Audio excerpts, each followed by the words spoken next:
Hello everybody, welcome to today's webinar. I'm going to wait a little while just to make sure that you guys all come in. I think, Lou, maybe you can give me the nod when we're at an acceptable amount of people viewing.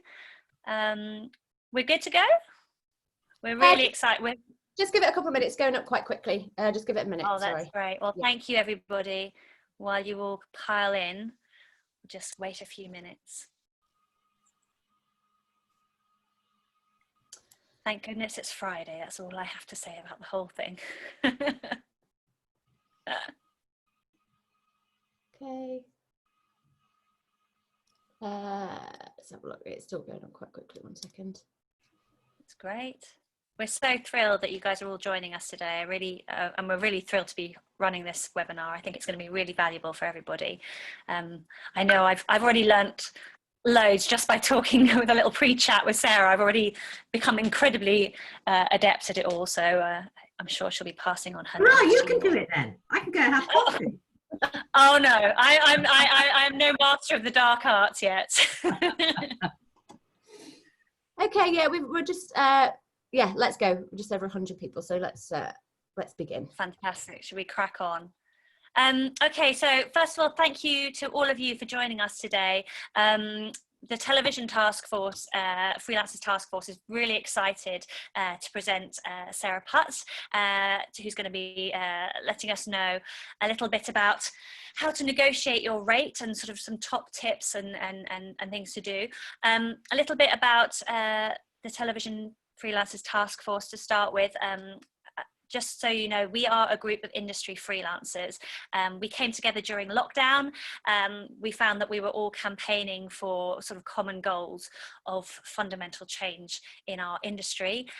So the task force is made up, well, the task force admin is made up of members from various industry groups, including Share My Telly Job, I'm a member of, the TV Mindset, Viva La PD, the BAME TV Freelancers Task Force, the Unit List, and other Facebook groups. And our mission really is to sort of campaign for standardized working practices across the industry and improve the health and well-being of our freelance community. Now, we're kind of at an exciting time where work certainly seems to be starting to come in. I don't think you could call it, coming in thick and fast, but, people are talking about productions starting again, and this is excellent news. We're thrilled. It's excellent news for our industry. But more and more, our task force group are being emailed and messaged with people from our community saying, I'm struggling to negotiate my rate. I'm being offered rates lower than I was before. And so we thought it would be really key for us to draft in some expert help. So I would love to welcome Sara Putt. Sara is the founder and managing director of Sara Putt Associates. They're the leading independent UK agency for film and television HODs.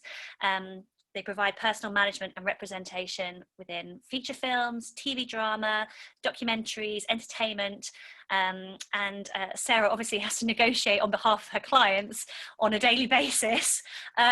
So welcome, Sara. I mean, first of all, I just want to sort of say to you, it's a pretty shitty time for our industry. Freelancers a lot of us have been unemployed for most of the year and unable to access any government support. Broadcasters are struggling, the indies are having to pitch, and sort of standard production budgets are nowhere to be seen for maybe another couple of years, perhaps. However, we at the task force feel really passionately that it can't be the freelancers who have to shoulder the burden of budget cuts, especially because most of us haven't been earning any money this year. I would really be keen for all of you. We've got lots of questions to ask Sara, and Sara's also going to do a presentation for us. But if you do have any questions, please do put them in the Q&A at the bottom of the Zoom thing. And Lou, who you will see is my colleague, she'll be replying to as many as she can, and then she'll kind of do a roundup of the most common questions that we can then pepper Sara with at the end of the session. So without further ado, I'm going to hand over to Sara and she's going to do a presentation. So I'm really excited to see it. Okay, thank you very, very much, Michelle, and thank you, Louise. Thank you for inviting me, and thank you to all of you for joining this morning. And as Michelle rightly said, you know, I've been being an agent for the best part of 30 years now. So everything I'm kind of going to discuss with you this morning is built on experience, bitter and otherwise, of negotiating, and some of the traps one falls into and some of the pitfalls, etc. My world is on a day-to-day basis is very much about kind of the scripted side of things, but I think hopefully a lot of what I'm going to say this morning is going to be applicable in many areas. And really, first of all, before we got into the Q&A with you guys and with Michelle, I just wanted to give you a very quick whistle-stop tour of some thoughts around negotiating. Not so much the specifics, but more the ideas and attitudes that inform our ability to negotiate. So to kind of start off, what is negotiation? Because I think so many of us, and particularly at the moment, for all the reasons that Michelle outlined, are so terrified of it, are so sort of have this sense of inadequacy around it. But actually, we all negotiate all the time in our daily lives. We negotiate with our parents, with our kids, with our partners, with our friends. We negotiate about whether we're going to get a takeaway Indian meal or a takeaway Chinese meal. We negotiate around whether we're going to watch a horror film or a rom-com. And we all have certain habits and certain strategies for getting our own way in those negotiations with those who are near and dear to us. But so often when it comes to a work negotiation, particularly a financial one, we forget that. We forget that actually we're really good at getting our own way at home, and we just start feeling really tense about it. So I think it's about thinking really, what is negotiation? It is reaching an agreement or a compromise by discussion. So in essence, it's problem solving by another name. And you guys go out in your amazing, talented, creative ways, and you solve problems all the time. That's what you do. So negotiation is just another challenge, another problem, and you can solve it. But so much of it starts in your own head, in your own attitude. So it's worth having a think about the kind of negotiator you are, because broadly, we fall into three types of negotiator. A lot of freelancers, I think, are inclined to be defensive negotiators. They see themselves as defeated before they begin. It's all about you. I'm never going to get what I want. There's no point in even trying. It's all over before it's begun. And then there are aggressive negotiators who consider that it's all about them. They're going to get what they want. They don't care about the other person. There is no compromise from their side. But what I think we should strive to be, and you guys should think about trying to move towards, is being assertive negotiators who have a strength, who are firm, but absolutely understand it's about both parties. Both parties need to feel they have gained some of what they want. And if you work out what those things that are most important to you in any negotiation are, and you can get at least some of those, then that will have been a successful negotiation. And this is all an art, not a science. And I'm not here saying it's easy. It's not. I've been doing this for 30 years. I know how hard it is. And I'm not always successful on behalf of my clients. But if you can get yourself in a mindset and give yourself strategies for going into those conversations, I promise you, you will have more success. So it's a voyage of discovery, and your task in that voyage is really to find out more about the other side's position, the other person's position, and then judge what to reveal about your own position. And this is the first mistake a lot of people make. They leap into a negotiation, and because they're feeling nervous about it, they literally splurge and they throw all of their information out onto the table in a, okay, so you want me, well, what I'd be looking for is this, and spew it all out and give away absolutely everything. Give away all the sweeties in the sweetie jar, so that then the other person can react to that, can pull you down, can kind of limit some of that. Don't. Try as much as you can to get the other person to do the talking, to get the other person to put the information down in the email first, because then you can get a sense of what level is being offered. You're listening actively and you're picking up clues. And those clues are going to make your negotiating position stronger than it would be if you're just doing all the speaking and you're not listening.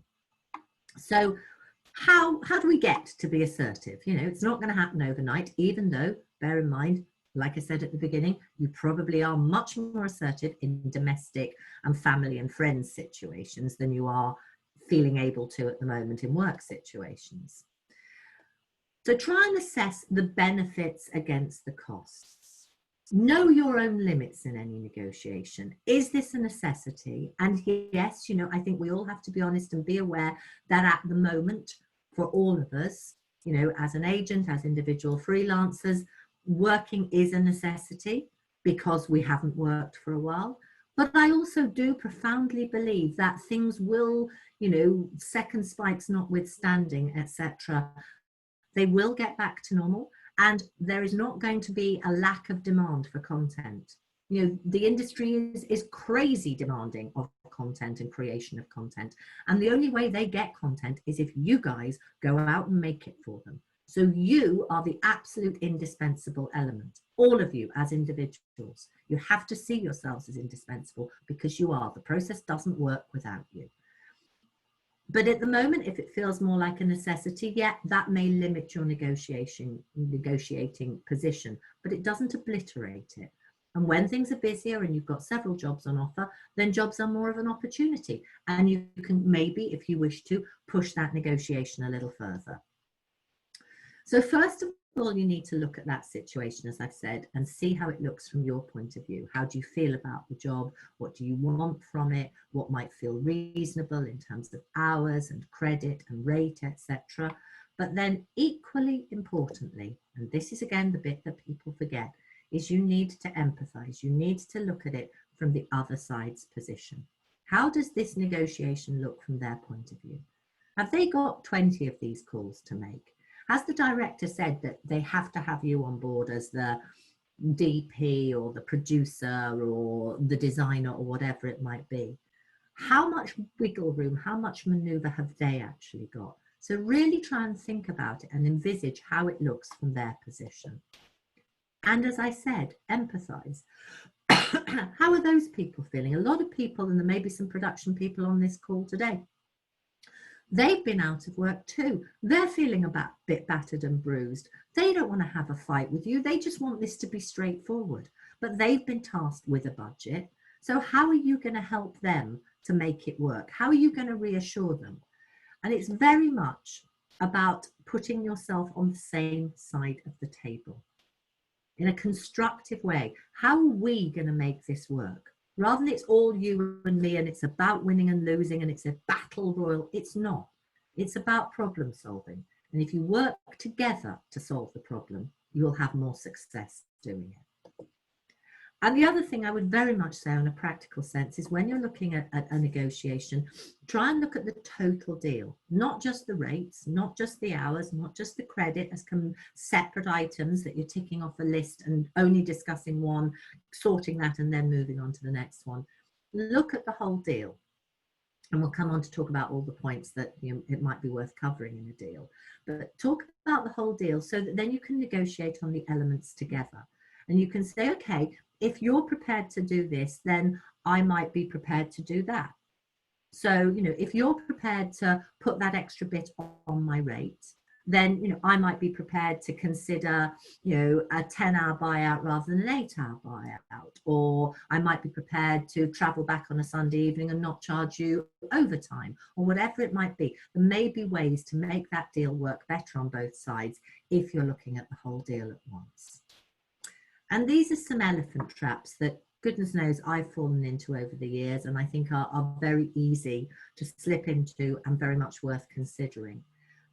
As I've sort of been saying all the way through this, expectations drive behavior. If you believe you are a good negotiator, I promise you, you will be a better one.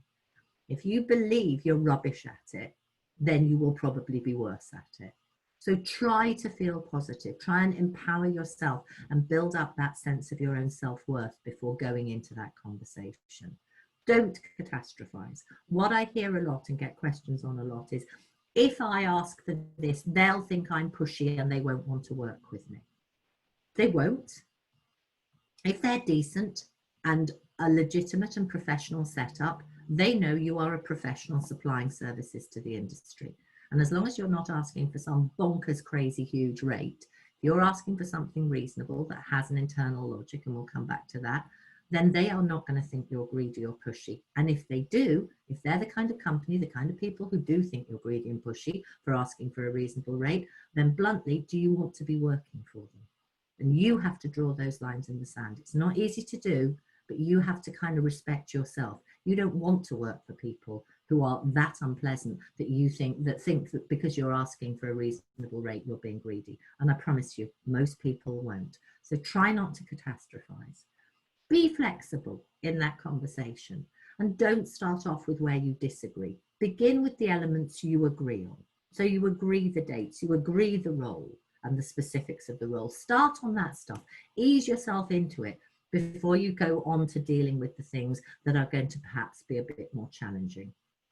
And bear in mind, as we've been saying, it's not just about winning and losing. It's about problem solving. It's about compromise.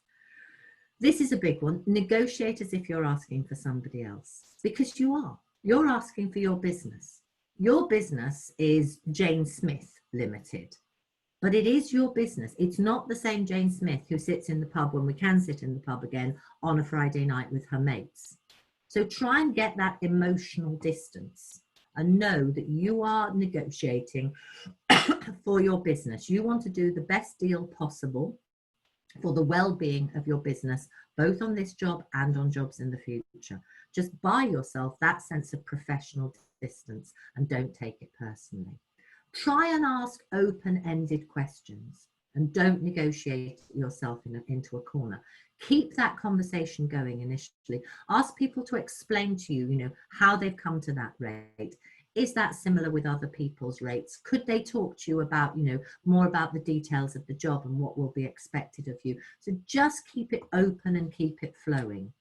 And please, please don't try and mimic aggressive behavior. The worst thing to do, and I fall into this trap, is if you're provoked because you're dealing with an aggressive negotiator and you try and become all aggressive back. It never works, because if they're an aggressive negotiator and you're not, they'll always be better at it than you. So remain assertive, be firm, be pleasant, and stand your ground. And try not to take it personally. Yes, there are, sadly, some very unpleasant people out there who probably do take a pride in screwing freelancers into the ground. And, occasionally I have dealt with them over the decades. But actually, most people are just decent human beings doing a job and trying to get that job done. So don't take it personally. They're not trying to insult you. They may have a limited budget. They may have limited wiggle room, but you can still negotiate within that. And the more amicable that conversation is and the more collaborative that conversation is, the better it will be. Language. And this applies to everybody, though I think certain aspects of it, women, and I say that as a woman, are very inclined to fall into. And the first one is lower and slower. If you're having a phone conversation, when we get nervous, we're inclined to talk very fast and our voices go up and it becomes all squeaky and we don't sound very authoritative at all. Really practice. I'm going to have to take a glass of water now. Really practice just trying to slow it down and to use fewer words. Fewer words is much, much more powerful than using lots of words. So many people state their case, state it well, and then just keep on going because they're trying to justify and over justify why they're asking for that amount of money or why they're asking for that credit. And what that starts sounding like is that you're apologizing because you don't really think you deserve it. State your case and then stop. As I will come on to say at another point, silence is very, very powerful in negotiation.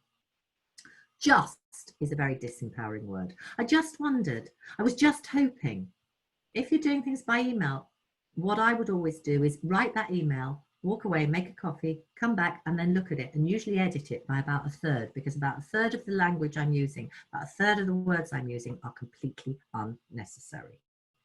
With all due respect means you have no respect for that person at all. So just bear in mind that you're actually meaning the opposite of what you're saying, and the person at the other end in receipt of that phrase will also know that. So just think about the effect you're having. But then words like willing are very positive. I'd be willing to consider this. Would you be willing to look at it this way?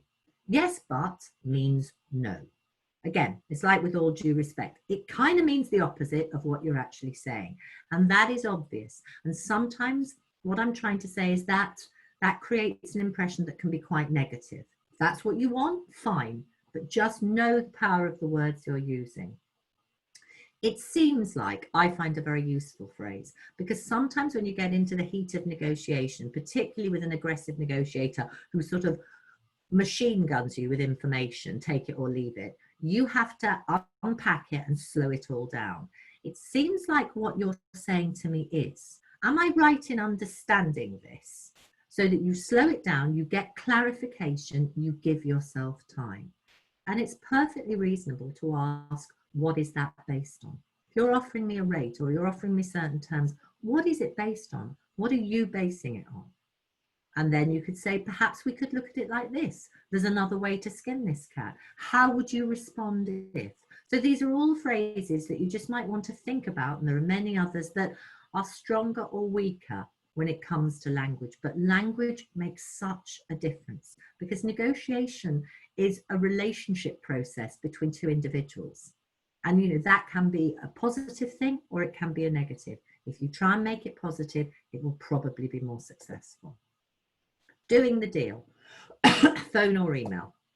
I think a lot of people feel they'd prefer to do it on email rather than phone, and none of us are really going to be doing it face to face at the moment. And that's fine. You must do what you feel most comfortable with.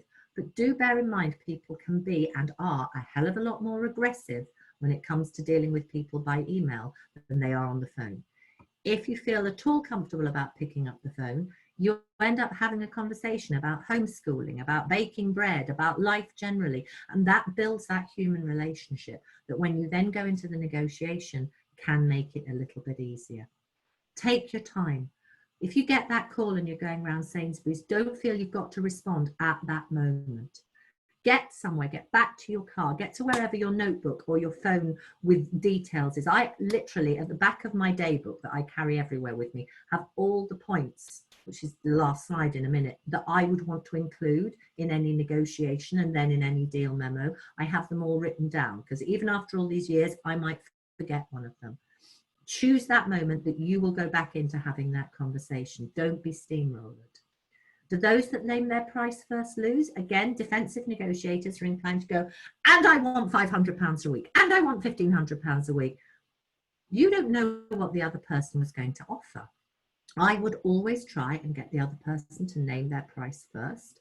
A, because if you name your price first, they may try and bring you down. Whereas if they name a price, you might be able to bring them up. But also because sometimes, just sometimes, they're going to say a fee that's bigger than you were expecting. I had that recently with a cameraman on a film. We'd agreed, he was moving from very low independent budget, indie films, low budget, into a bigger film. And we'd agreed a price that felt like his bottom line. I managed to get the line producer to say what they were going to offer, and I kid you not, it was £1,000 more a week than I would have asked for. My client thought I was a genius. I did have to confess I hadn't exactly broken into a sweat, but it's just worth keeping silent. Precedent, quote, know what other people are earning, know what those industry standards are, have comparisons, talk to each other. Please, please, please, if you take away one message from today, share information as part of the freelance task force, as part of communities. I think we've all got better at sharing over the last few months. It's been one of the few upsides of the horrors of the last weeks. But please share information. It will make everybody stronger if you do it. And it will give you what I call, and I use all the time, an internal logic. As somebody representing a number of producers or a number of line producers, I know why I'm asking for what I'm asking for, because I have other examples of that on the similar shows, on similar budgets. You can have that too from your freelance community. Rate cards. And as we said earlier, the power of silence. You know, sometimes just stop talking, leave an air gap. We don't do it because that was probably about 4 seconds and it feels really embarrassing, and we're all terribly polite and terribly well brought up, and therefore we want to fill the silence. And if somebody remains quiet when they've offered you a figure and you've said, no, I'm sorry, that is a little bit low, you kind of feel embarrassed and you're just going, oh, okay, oh, yeah, all right, I'll accept it. Don't. Stay quiet. See what they say, and they will say something. And bear in mind, sometimes it is okay to walk away. Sometimes you have to walk away. You really do. And in walking away, I swear to you, 50% of the time I walk away on behalf of clients, and that isn't that often, the production comes running back within 2 days. Oh, we've had a look at our budget and we think we can probably get to what you were asking for. That's also bluntly because they've gone and talked to 3 other people, none of whom were prepared to do it at a lower rate. So stick together, walk away, and it will work. It's not easy, but if you can occasionally find it in you to do it, it will help not just yourself, but everybody around you as well. And then please, please, please put everything you've agreed, whether it was a phone call or whether it was in a whole load of emails over a course of about a week, put it all in one deal memo template. Keep it simple, keep it straightforward, but have a record of it, because memories get very murky 6 weeks later when you're doing the job as to what you actually agreed about 6 days or overtime or whatever. And whatever, even if you walk away, conclude amicably. I'm so sorry we couldn't make it work. Good luck with the job. It's a great project. I hope we get to work in the future. Leave the door open, because that makes it easier for them to walk back through the door if they decide they do want to come back and offer you slightly more. If there's been phone slamming and tears, it's not going to be so easy for them to come back. And finally, this is just a kind of quick outline of the kind of deal memo notes that I have and I use as to what I would cover when sending that deal memo to the production company, saying, it's great to talk to you. I'm so glad we've agreed the terms for so-and-so to come and do this job. So it would cover production name, production company, not just your role on the job, but also your credit, because sometimes there can be a slight disparity. You may get a heightened credit as part of the negotiation. The dates of the job, the weekly rate, but including the days per week and the hours per day. Your daily rate for 6th and 7th days, your overtime rate, any equipment, computer hire, anything like that, mobile phone, car allowance, travel, accommodation, per diems, insurance, who's insuring what? Termination. You know, is that a week's termination? But what the trap a lot of people fall into is they think it's a mutual termination clause, and it's not. The production company has the right to terminate your contract. You do not have the right to leave the job. It's a fixed term contract. So just check what it is you're signing up to. Payment terms, 7 days, 14 days, 90 days with certain of the TV broadcasters, but make sure you've agreed what those payment terms are going to be. And prep and wrap time, what's going to be expected of you on top of those shooting hours. We always put in our deal memos anti-bullying policies, that we ask that the production adheres to the BFI BAFTA anti-bullying and harassment guidance. There are others available, but you might want to put those in. And the other thing that I think we all have to look at the moment, and is very much a work in progress, is what are the terms in the contract going to be around COVID protocols? What are you signing up to in terms of the COVID protocols, which will vary from show to show? What will happen if you have to self-isolate? What will happen, God forbid, if you get ill with the virus? Will you be paid? How long will you be paid for? All of that. Make sure that you're having conversations about all of that. So that was a very fast whistle-stop tour. I will stop screen sharing now. There we go. Oh, back in the room. I hope that was helpful in some way. And over to you guys. Ask away. Fantastically helpful. I feel like, I feel ready to take on the world. I mean, I think, a lot of freelancers are kind of in a sort of even more vulnerable position than they would be usually. I think we were all feeling like, we're desperate to work. We're not, I think we feel like we're not in a position to refuse work. And then if you add on to that, that very, well, for me, that very British perhaps female thing of, you know, being very awkward about talking about rates and you know, and all that kind of thing. I think you know, the points that you've raised are really useful, a really kind of good toolkit. So I have questions. Okay. And I think, and guys, if you people watching, if you do have questions, please do carry on putting them in the Q&A, and we'll get to those as well. But sort of going right from the beginning, you know, Sarah, you know, you have that call, and you know, the production manager or the HOP or whatever calls you up, and you know it's coming, and they ask you, what is your rate? And I know what you said is try and get them to say what their budget is first. So how do you do that? It's quite hard. So how do you approach that conversation about rates? It won't always work, and I don't always manage to do it. But you know, just to start on that, and then but if you say, well, my rate varies depending on the budget of the show. Over the last couple of years, I've worked for a range of rates. So if you can tell me what kind of budget this level is, I presume, you know, you've got a sense in of what you would want to pay for my role, then, you know, I'd be happy to discuss that. At least try. And I think what you were saying about, you know, all of us as sort of a community talking about our rates, the task force are put together a rate survey, which we will be publishing, just to kind of get an idea of, you know, what the sort of low end and the top end is kind of for that role, depending on your experience. So you hopefully you feel a little bit more empowered as to what's a reasonable request and what is, you know, what is crazy town and what you really shouldn't be going for. We're hoping that that's the case. So I guess forearmed is probably the best way to go.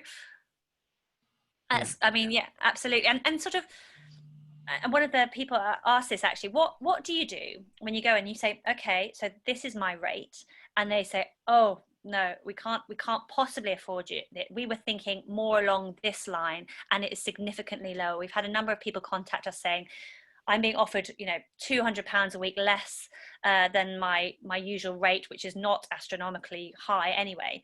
You know, how do you kind of, what are the key parts of your case that you need to kind of put forward? I think the key parts of your case are the fact, as that internal logic, are the fact that you have been earning that rate for maybe the last year, the last 2 years, the shows that you've been earning it on. The fact that the role that you're now being offered is exactly the same kind of role. And then I think it's that open-ended conversation. It's that questioning of, okay, can you explain to me why you're offering this amount? You know, is this what you've paid on this job before? Because it may be that your expectations of what that role are very different as well. So I think it's about explaining why you're asking for that, explaining that you've been earning that for a period of time on a variety of jobs of a similar budget, and then asking them why they are offering the lower rate. And generally on this thing, you know, and which is happening, you know, and I've seen it as well, where people are being asked to lower their rate in this post-COVID world. You know, my response to that would be measured and, okay, you know, I understand that everything is strained and is difficult out there. So can you talk me through this? Are you asking everybody in the crew to take a similar pay cut? Are all the HODs being asked? Are the producer and director being asked to take a pay cut? I mean, I did rather snappishly end up asking somebody on one of the shows that actually went out during, I had an editor client on one of the shows that went out during lockdown. And initially I was asked for a pay cut for that editor, quite a significant pay cut. And I did find myself asking whether the CEO of ITV Studios would be taking a similar pay cut. And, you know, we compromised in the end. She came down a little, but not half as much as we were being asked to do in the first place. So I think it's just that pushing and pulling, staying in the game in terms of those negotiating conversations is one of what you were saying about keeping it going rather than trying to kind of keep asking questions, keep that conversation going rather than just sort of to some degree you slightly wear people down with it. If you just kind of whittle away, it keeps it going. And bearing in mind, as I said, that these people probably have 20, 30 of these conversations to have. They want to get this darn thing done. So in the end, there is a point, I swear to you, where from time to time people just get, yeah, okay, okay, you've worn me down. Fine, I agree. So, and I yeah. think, they're in a position, they're in a position where they know what dire straits freelancers have been in. They know that we've had a really shocking year. So it can't feel nice for them to have to And like I pass say, most of these people are decent individuals, and you're also the talent pipeline for them. If you cease to exist, if all of you go and get jobs elsewhere doing other things with your amazing transferable skills, the industry is going to be buggered, really, isn't it? So, honestly, I think that is what people forget. And in representing people who negotiate from both sides, in the freelancers who are doing the jobs, but also in representing, a selection of freelance line producers and producers, they find it as traumatic a lot of the time as the person at the other end. They really do. Good. It's good to remember that. So if there is no wiggle room, if you really you can't push any more on rates, can you negotiate on other things? Can you negotiate on the hours? Can you negotiate on your credit? Yeah, I think all of those things are open for conversation. You're not going to find out what you can and can't negotiate on until you give it a go.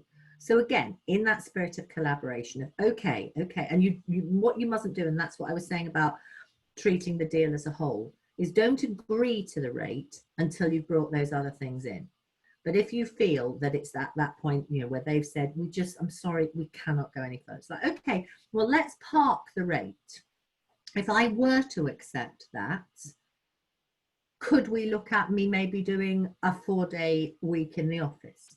Could we look at reduced hours because I still have some homeschooling situations that I have to deal with? Could we look at an enhanced credit for the role? Because actually that might be beneficial on my CV if I were able to put that up on IMDb, whatever it is. So I think that's the stage at which you bring in those other things that might be useful and helpful to you, and put those against okay, I might agree this, but you're going to have to give me something else in order to get me to agree this. So don't agree to it and then try and negotiate those other things. Say something like, yeah, let's just park that for now. I see where you are with it. If I was to agree to it, could we talk about this? Yeah. I think absolutely. I mean, I think the danger obviously is if you say, okay, well, listen, you can have me for that money, but I will be working 4.5 days a week, that you don't suddenly find yourself scrabbling to fit 5 days work into that 4.5 days. So you have to know that is possible. And the other thing, and Michelle, you and I were talking about this yesterday, is to try and get, and I think this is something increasingly important that I've been thinking about, a job spec on what that role is, what is going to be expected of you. Any other industry, if you take a job, a full-time job, when it's advertised, it has a job specification of what that role, you will go in, and in your induction on your first day, I know as an employer, the roles that I ask everybody to do, they have a specification of the things that will be expected to be covered in that role. When you think about it, it's really weird that as freelancers, we all sort of know what a PD is, and we all kind of know what a researcher is, but those roles are never really defined. So in terms of knowing how much time it will take to fulfill that role on any given week, it might be worth actually having the conversation about, what that role actually involves and whether you could do that in 4 days, or even, as you know way more about than I do, but the job sharing side of things. I think in a post-COVID world is incredibly important. It's something we're having conversations about even in the scripted world now. I mean, I think, we're all going to need more flexibility in the sort of next 6 months, year ahead. Who knows what's going to happen? I think, yes, I could spout on forever about the benefits of job sharing, but I think that might be something that you then bring in, perhaps. Yeah. One of the questions that our colleague Jude came up with is, how do I tackle the issue if I agree to what I thought was a 5-day week rate, but when I start, it becomes a 6-day week contract? So suddenly you're finding yourself working every Saturday. How do you then kind of go back? I mean, that's where I would say that deal memo you know, Where you've written it all up in advance. where you have written it all out in bullet points. You have been clear, you have, you know, and if you can, because you're having a sort of dialogue by email, get that person to write back, and most good production managers will. They may write a couple of things on it and send it back to you saying, no, actually, I can't agree to that, or I can agree to that. But you should have that trail. So then 6 weeks later, when they say, oh, this was a 6-day deal, you can say, no, you know, that deal memo I sent you on the 25th of June clearly states that we were agreeing that rate for as a 5-day deal. So and this was my agreed day rate as well. So you can, Exactly. Really interesting. So the more you do that, and it's something that an awful lot of freelancers do not do. And they, again, just presume, they say, you know, and my clients sometimes, you know, if they've had a sort of small job and they've done their own negotiation on it, and then it all goes horribly wrong, and they bring me this pile of emails and they say, hey, you see, it's all there in the emails, and you're like leafing through and can't actually find, you know, the relevant bits of information. So good to know. I mean, one thing that kind of comes up quite a lot, I think, is how do you negotiate with a company who want to offer you a different rate depending on if you're a limited company or if you're Schedule D, or, you know, all those, and it's around, I think it's around holiday pay. How do you deal with that? Okay, Sorry. so it is a tricky one, because holiday pay was originally brought in by the EU to benefit people, to make sure that they could afford to take holidays. Unfortunately, and this horse has way bolted and is off in another field now, what happened was production companies didn't raise free. So the production company who's employing you as a freelancer, Schedule D, is responsible for making sure you have some holiday pay. But instead of actually saying, okay, so your rate's £1,500 a week, we'll add holiday pay onto that for however many weeks you're on the job, they didn't. They calculated it in reverse. They said, all we can afford to pay is £1,500. So therefore, what we're going to do is we're going to remove an element of that weekly salary, and we're going to pay you a net amount. So we'll pay you £1,350 a week, say. And then at the end of the job, we will give you your holiday pay, the other £150. So, and that's happened in scripted, non-scripted, factual, entertainment, right across the board, sadly. And, you know, that one, I don't think we can undo, which is a real shame. Very occasionally you get it on top, but very, very occasionally. But then if you're a limited company, the production is not responsible for your holiday, because you are supplying your services through your limited company as a loan out to the production. So what they should then do is be paying you the gross amount. So they should be then paying you the straight £1,500. There should ultimately be no difference between what you're paid as either a limited company or Schedule D. The only difference will be if you're Schedule D, you may well get it at the end. If you're working through a limited company, you will get it up front as a gross amount. Right on. Absolutely, I agree. Good. I mean, talking for myself, I'm always very squeamish about talking about money, and I think I'd find it hard to hold my nerve. I think especially we're in this industry, we're always made to feel very grateful for working in this wonderful industry, and, you know, we're very lucky, especially I think people from underrepresented groups. You know, how can we have confidence that, you know, to have that conversation, that we are worth the amount of money that we're asking for, that we're not having to bend over backwards to do a favor so that they give us the job? I think, you know, I so often, I do all those things that you said, all those elephant traps. I say just all the time, and I talk all the time, as you can probably tell. You know, how can I just kind of feel confident in my worth and not weird about asking about the money? When you do the job, Michelle, presumably you feel confident about doing it, and you know you're good at it. I'm really good at my job. Yeah. You see, you've just said it. You've just said, I'm really good at my job. Yeah. And you will be negotiating with other people to get access or whatever it is you have to do. Oh, completely. My whole job is basically talking people into doing something that they don't want to do on screen. So you can negotiate. Yeah. And honestly, that has to happen in here. And it has to happen by, you know, there are amazing TED Talks out there on negotiation, you know, way better than I've been able to do this morning. There's lots of books on negotiation. Read, learn, talk to your friends, practice negotiation. We run our own trainee scheme. We got our trainees negotiating with each other. We give them little scenarios and we get them to negotiate, and then we debrief on it afterwards. The more you do it, it's just another muscle. The more you do it, the easier it gets. And if you can sit here in front of, I don't know how many, over 100 people and say, I'm really good at my job. And it is only one step to say, I'm really good at my job, and therefore I deserve this rate, which is the rate I've received before, which is the rate I know my contemporaries are getting, which is the rate that is appropriate for this budget. It's Absolutely. not doing a whole different thing. It's just adding some steps onto that. Yeah. And actually what you were saying about, imagine you're doing it for somebody else. It's almost like playing a role, I think. Imagine it's your job. Like if you're saying, okay, Michelle, as a producer, it's your job to get this rate. Yeah. Then I think I would do it.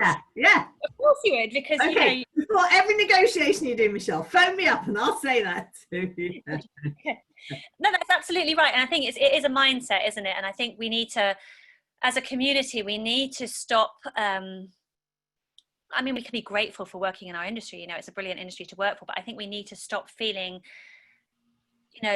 that gratitude is more important. I see with freelancers the whole time. Honestly, you have to, and that I think is also about sharing and empowering each other and talking to each other. Now, whilst the last thing I want is rate shaming, I really, I think that's terrible. I represent a range of clients, and I have clients who will accept jobs at lower rates than other clients. And if that's about, I haven't worked for 6 months and I need to pay my mortgage, then absolutely you have to do what you need to do at any given point.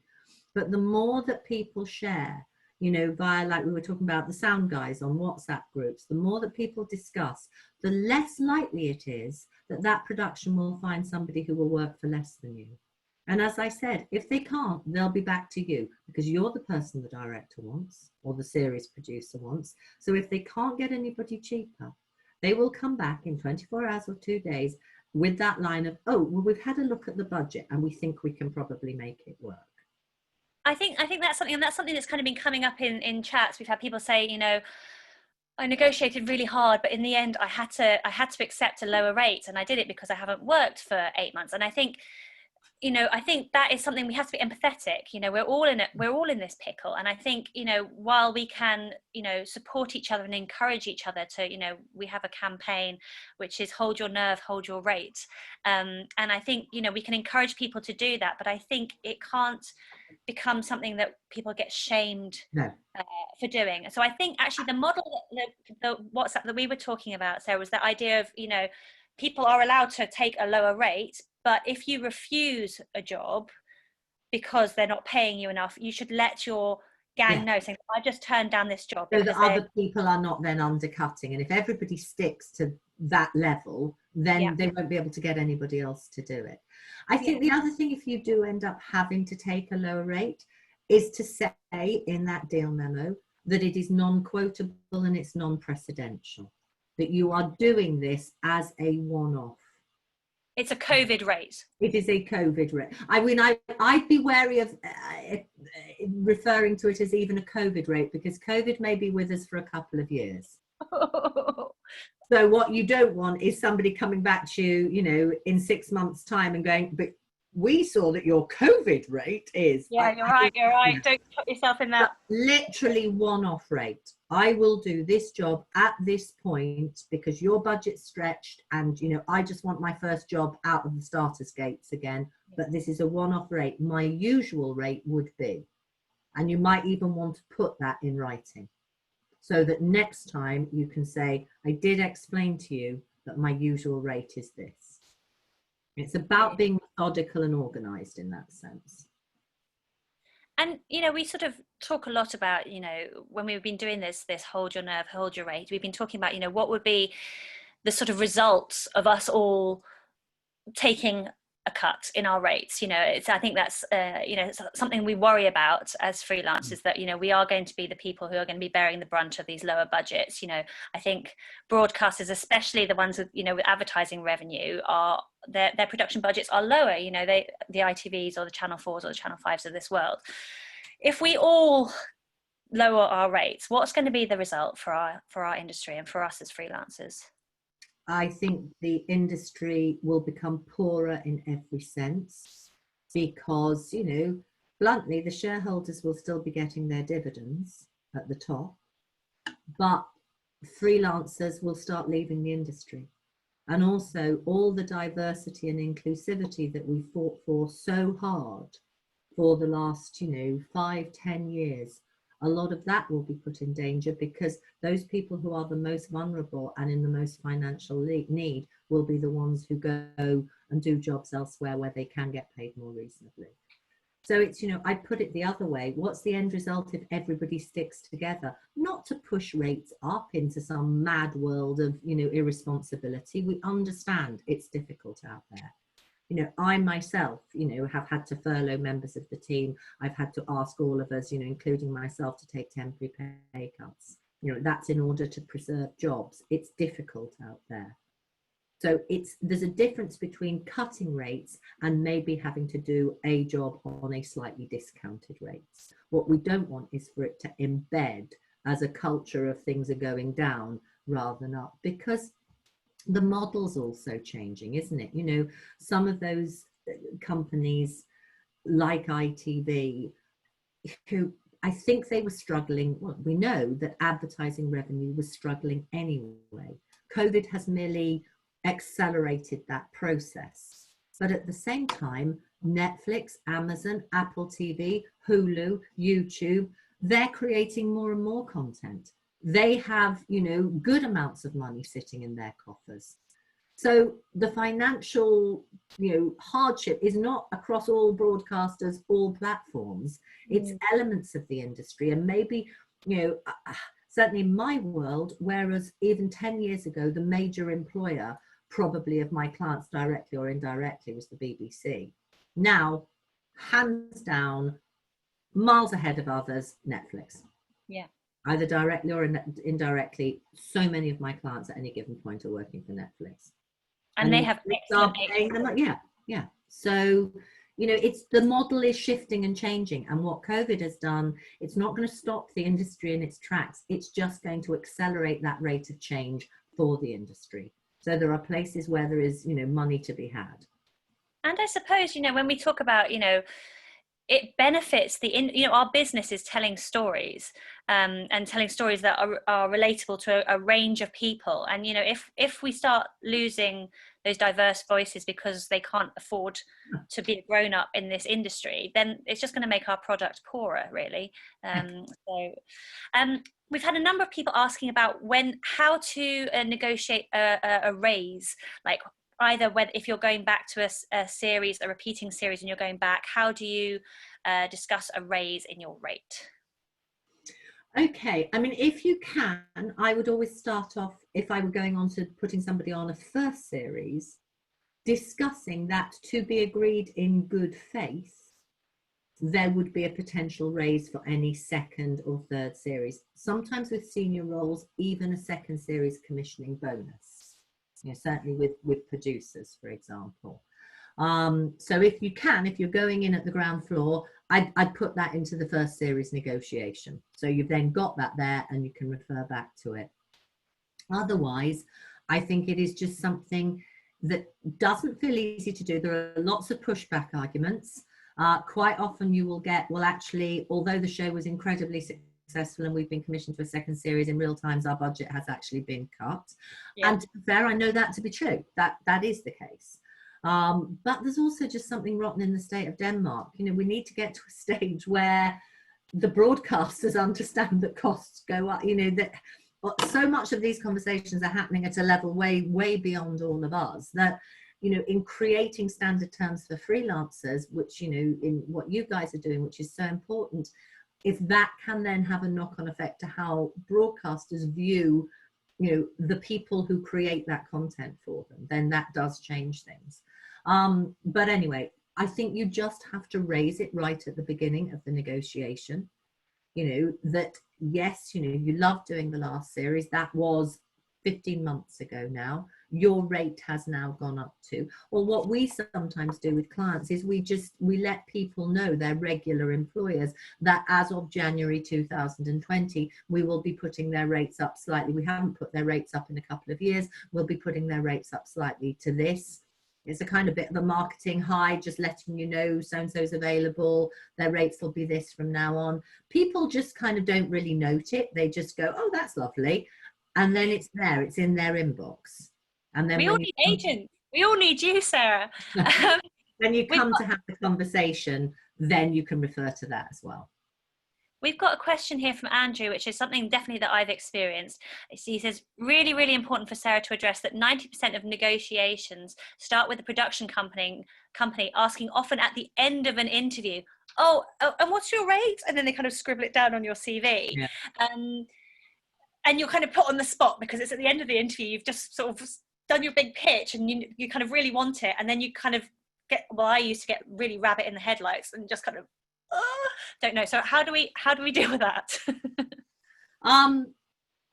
It is a difficult one, and the advantage that my clients have in that is that they do get asked it, and they all have the great get out line, which is, I don't talk about money, talk to my agent.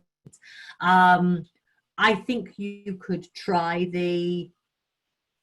I work for a range of rates, hopefully I'll be hearing from you with some positive news, and then we can get into that. Something to put it off, something to push it into the long grass. Delay a little bit. Yeah, just delay a little bit. Or give a range. If you feel you have to give something, give a range of saying, I work for between blah, and I'd stick the headroom up a little. I'd push the top rate up a little. And then you've given them that range. And then if you get offered the job, then you can push within that range, hopefully for the higher end of it.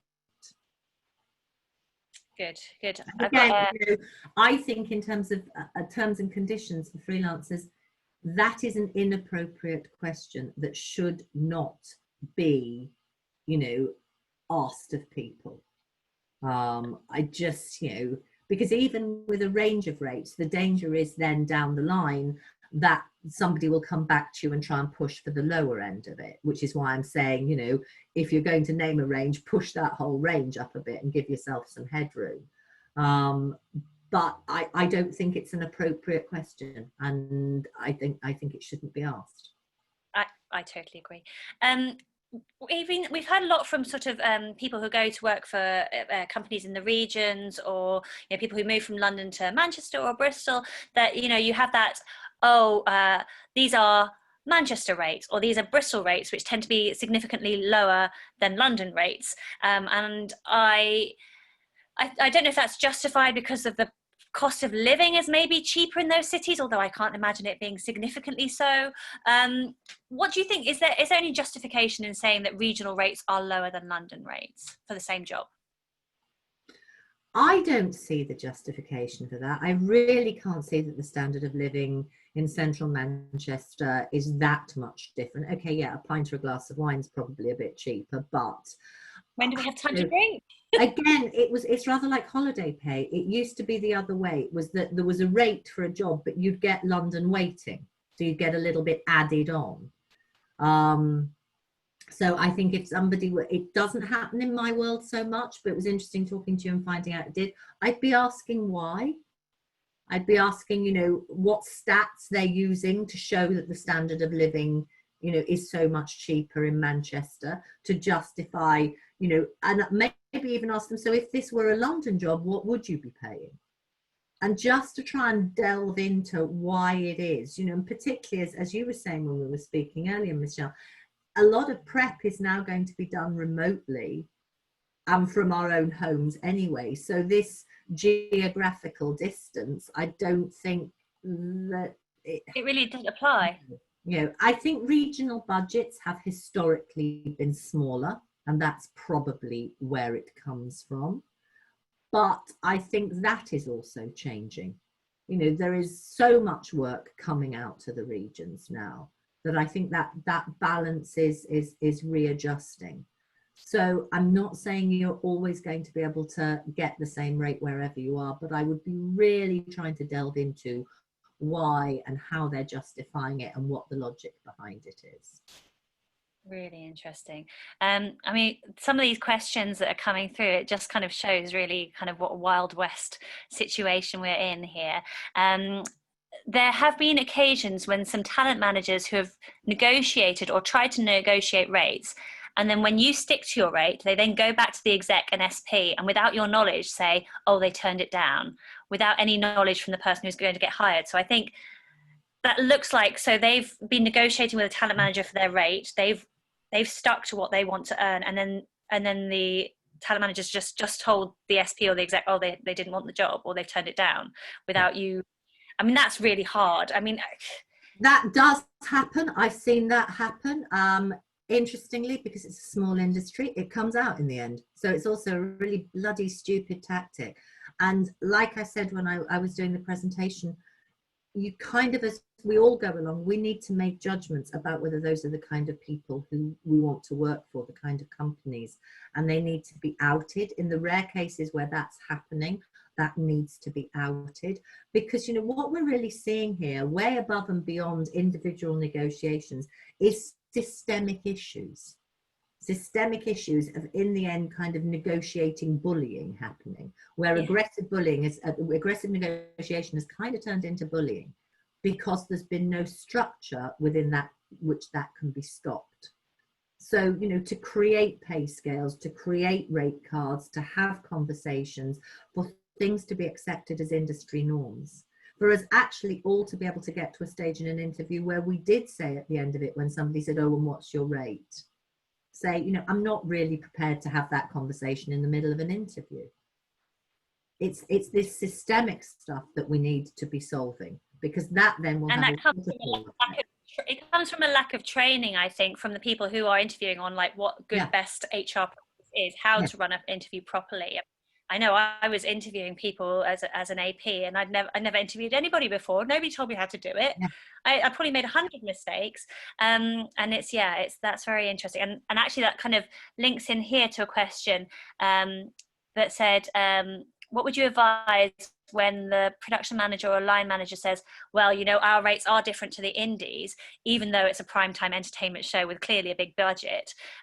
This person had to take £100 drop in their rate due to it being a quiet time, and the line manager said it's a take it or leave it offer. I mean, I think it all feeds into what you were saying about the kind of rates bullying, really. You know, and a take it or leave it offer, if they can't get anybody else to take it, then they won't be able to leave it at that rate. That is the logic. So it comes back to being a quiet time, that's just bonkers. A rate is a rate. You know, I think, so why does that make a difference? So if it's a really busy time, are you happy for me to put my rate up a couple of £100 on top of what would be? I'll remember it. Yeah. You kind of, and you can do it with a smile on your face, and you can do it in a slightly jokey way, but it's, again, when people do say occasionally ridiculous things like that, it's about calling it out. It's about keeping that conversation going, but maybe making them see that they're just behaving in a bit of a foolish way. It's not really acceptable. Absolutely. This is, I'm just kind of going through here. I mean, there's lots. How much do you think this kind of goes back to the broadcasters and that commissioning thing, and how, you know, that they actually, you know, I mean, that classic thing of when a series is recommissioned and they ask you to make it for half the price or whatever, at what point do they need to sort of take responsibility for realizing, and this is me maybe getting on my high horse a little bit, but realizing the effect that actually by crushing the budget, what they're actually doing is really affecting the freelancers, the little guys at the bottom of the food chain, and how much, you know, this can't be right. It makes me cross. It's tricky, and it is a conversation that I have been able to have, not with particularly much success, but at that kind of senior management level within platforms and within broadcasters.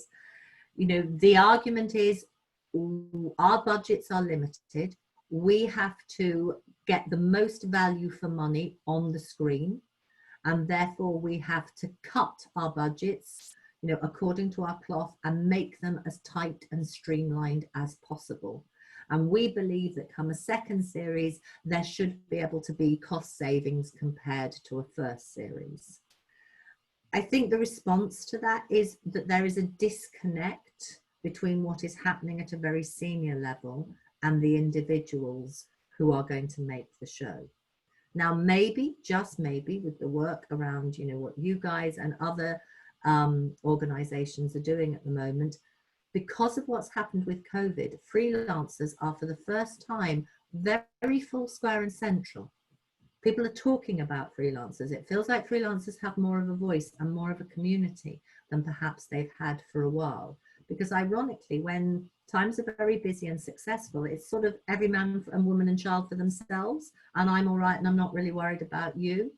I think even the most successful of freelancers have suffered and, you know, are not working, and therefore there is more of a sense of community. So the idea of freelancers is there in the mind of the broadcasters, and I think even the broadcasters have been shocked by how few, you know, under 25% of all freelancers were eligible for either of the government schemes. And this real sense of we are in danger of losing that skilled talent that we need. So now is also, I think, the moment to push at those conversations, to push at those doors of, yes, we understand you have to tighten your budgets and we're prepared to help with that, but it can't all land upon us. We have to know that this is, you know, fair all the way through. I think that's absolutely right. I mean, I think, you know, we're not without empathy for the indies, who are basically just another kind of freelancer, really. I mean, it's just slightly bigger. So they're kind of facing a lot of the issues that we do. But it's, as you say, it's, we've all got to kind of just look out for each other, really, I think. One question that's coming up a lot, which is I find a really eggy one, is when we know our team members are on a lot more, but we're still being refused a rate that they have when we know they are being paid more, how do you tackle that? So it's one of two things. Either you can declare you know it, which makes it slightly easier. And I think it is about going, you know, I understand that, you know, so other members of my team doing a similar job or a similar level job are being paid, you know, more than me. And particularly in terms of gender pay, if you find out that somebody of a different sex than you is doing a job at the same level, a job of equal value, then if you find out they're being paid more, that's a big issue either way in terms of equal pay. And actually one question came through actually about saying, as a BAME worker, I showed, you know, what's the best way to confront an employer who's paying a white co-worker doing exactly the same job at a significantly higher day rate, who's actually doing a far worse job. Directly and immediately. You know, it needs to be called out, and I think in the present climate, people are going to feel, to use your words, Michelle, very eggy themselves about doing it. But it becomes a silent conspiracy. And unless, you know, if that company has an HR department, go and talk to that HR department, go and talk to your line manager, have a conversation with somebody, please, about that. Really, please. You know, that's really important. Very good, very good. I'm having a look here. Sorry, there's questions coming in thick and fast, Sarah. Okay, so looking at the budget cuts and cuts of rates, are these cuts exploitative? How many of these indies actually need to cut our rates, or are many seeing it as a way of raising profits? That's quite. I honestly don't think that the majority of the smaller indies are seeing it as a way of raising profits. I truly don't. You know, there may be some rogue companies out there, but the majority are struggling to survive. You know, I run a company. I employ 10 people and we have about 200 clients. I have had to do so many different kinds of financial modeling to work out how we're going to survive into next year. So that's the same, you know, situation that an awful lot of indies are going through, and they take their responsibilities, you know, initially to their employees very, very seriously. I'm not saying there aren't going to be some rogue elements out there, but very, very few and far between. And likewise, you know, the super indies, you know, companies like All Three, they are not, as individuals, you know, they're rubbing their hands with glee going, how do we use this to make more money? because it all feels so uncertain, because nobody knows what the next few months is actually going to look like, everybody is erring very much on the conservative side at the moment. So like I've been saying, I think it's about it being fair. I think it's about, you guys as freelancers, about all the people I represent as freelancers, knowing if something is being asked of them as a one-off and only a one-off, that is going all through, that everybody is in the same position. Yeah. I have a really big issue, I'll say it out loud, where people who run companies are not taking as great and bigger pay cuts than their most, lowly paid member of staff. I think that is our responsibility as senior people within the industry. So I think it's about knowing that and knowing the companies that are prepared to be open with that information, because they'd be the ones I'd be running to work for. We've had a couple of questions coming through about unionization and the unions.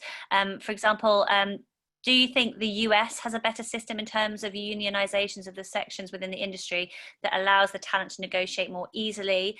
I know that Beck2 is starting up a new unscripted group, which possibly might become a division. Is unionizing the way to go? I think it has got advantages. I think to standardize rates gives us all a break and lets us get on with the better parts of our jobs. I think all that is incumbent upon any union in any country is then to behave responsibly and, make sure that they too have a logic for what they're asking for and why they're asking for it on behalf of their membership, and to make sure that they're not employing bullying tactics. And I'm not saying, no union I know of, certainly in this country. Beck2 have been great during this crisis. I do a lot of work for them with Beck2, and I think they're fantastic. So in principle, yes, but I think we all have a responsibility to behave reasonably. Absolutely. And I think, between, this Beck2 group and then what we're doing with the Taskforce, I really think that, this is a real chance for us all to kind of, as you say, become a community and sort of look after each other and try and help each other stay strong in this face of this mad old time. I'm looking at the time, I'm going to go for one more question, I think. And this is one from people nervous about talking openly about their rates, and this one says, if you are extremely experienced and sometimes get higher rates, are there pitfalls in sharing your rate with less experienced colleagues, however much you may wish to help them? That's a tricky one. I think experience and role are a tricky one when it comes to negotiating. Sort of like experience or role, standard rate, and then is there a bit of a bonus for being extremely experienced on top of that? I think the question I would ask in return is, by sharing your rate with less experienced colleagues, what have you got to lose? You're not going to suddenly earn less. And if it helps them earn a bit more, how does that harm you? And I think it's about sort of saying, actually, at your level of experience, I was earning about this, but, I've been doing this job for, 5 years, 10 years, and this is what I'm on now. So this might be what you want to aim for, perhaps. Yeah. I think that's the way to go. I could talk to you forever. I think it's brilliant. I'm just going to reach out quickly to Lou. Lou, is there anything massive that I've missed? Because I've been scrolling through. I just want to make sure that I think we've covered most things.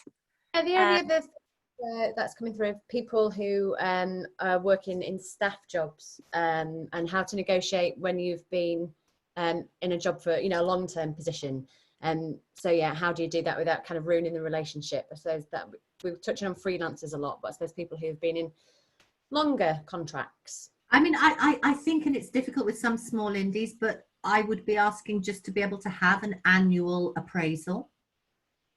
I really appreciate the chance every year to be able to sit down and have a conversation with you about how you think it's going, how you see my role developing. Again, they have a responsibility towards you as an employee to do that. They should be doing it. Some companies sadly don't. So you may have to push that a little. And then you will get, a forum in which you can maybe then have those discussions about money as well. So I'd start by suggesting that you had an annual appraisal. So I'm going to wrap up, but I think the things I'm really the big things I'm taking from you, Sarah, is one, we need to be confident in our worth, and you know, if we feel nervous about negotiating, then kind of put on almost become like an actor, or see it as a role that you're playing, or negotiate for your business, negotiate for yourself, and then the idea of us all sticking together as a community, supporting each other. And consider some stuff like assertiveness training. Yeah, you can do assertiveness training online. Like I said, it's a muscle. Exercise it. And now's the time, right? Now is the time. While you've got a little time, it will make you better at your job. It's an add-on in terms of you managing teams as well, and it will really help you with negotiating.